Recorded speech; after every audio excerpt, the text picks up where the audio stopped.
9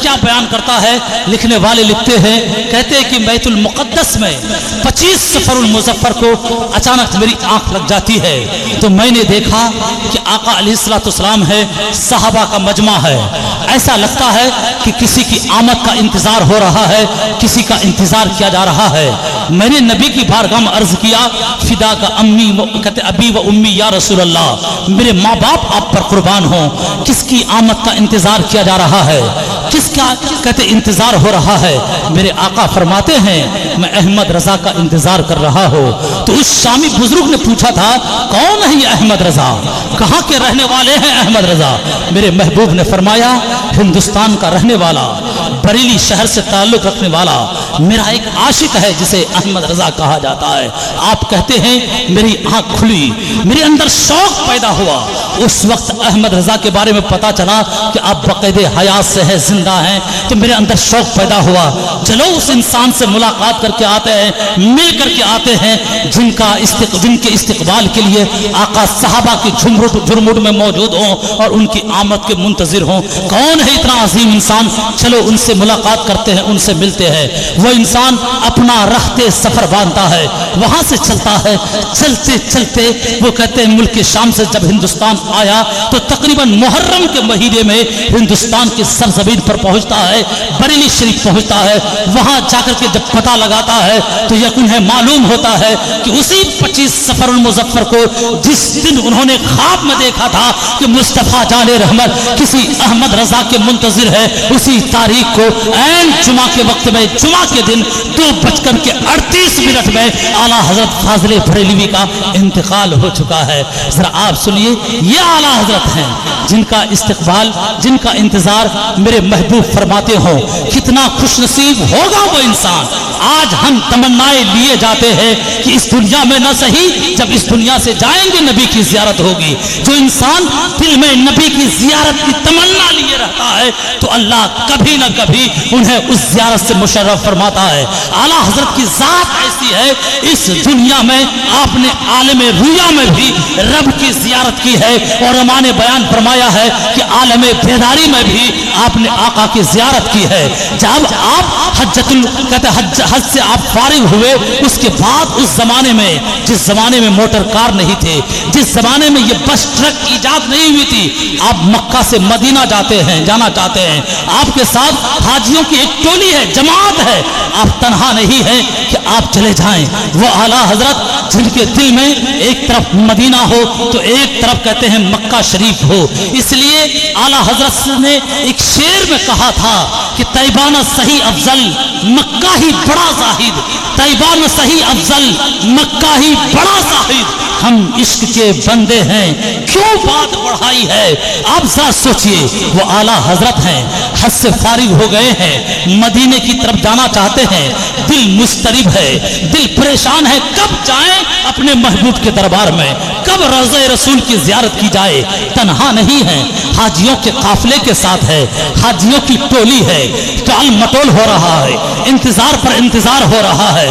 جب دل زیادہ پریشان ہوا تو حاجیوں کو مخاطب کر کے اسی عرب کی سرزمین پر اعلیٰ حضرت نے کچھ اشعار قلم بند کیے، جس کا مطلب تھا حاجیوں آؤ شہنشاہ کا روزہ دیکھو، حاجیوں آؤ شہنشاہ کا روزہ دیکھو، کعبہ تو دیکھ چکے، کعبے کا کعبہ دیکھو، آب زمزم تو پیا، خوب بجھائی پیاسیں، آؤ جودے شہ کوثر کا دریا دیکھو، اور غور سے سن تو رضا کعبے سے آتی ہے صدا، میری آنکھوں سے میرے پیارے کا روزہ دیکھو۔ آخر آپ مدینہ پہنچتے ہیں، آپ روضہ انور میں یہ تمنا لیے ہوئے کہ نبی کی زیارت ہو جائے، آپ وہاں پر آرام فرماتے ہیں، رہتے ہیں، لیکن پہلی شب قسمت انگڑائی نہیں لیتی ہے، قسمت جاگتی نہیں ہے، نبی کے دیدار سے مشرف نہیں ہوتے ہیں۔ دوسری شب آتی ہے، دوسرا دن آتا ہے، نعت کے اشعار تیار کرتے ہیں اور مزار شریف کے ارد گرد آپ گنگناتے ہیں، وسوئے لالزار پھرتے ہیں، تیرے دن اے بہار پھرتے ہیں، جو تیرے در سے یار پھرتے ہیں، در بدر یوں ہی خار پھرتے ہیں، اس گلی کا گدا ہوں میں جس میں ارے مانگتے تاجدار پھرتے ہیں، کوئی کیوں پوچھے تیری بات رضا، تجھ سے کتے ہزار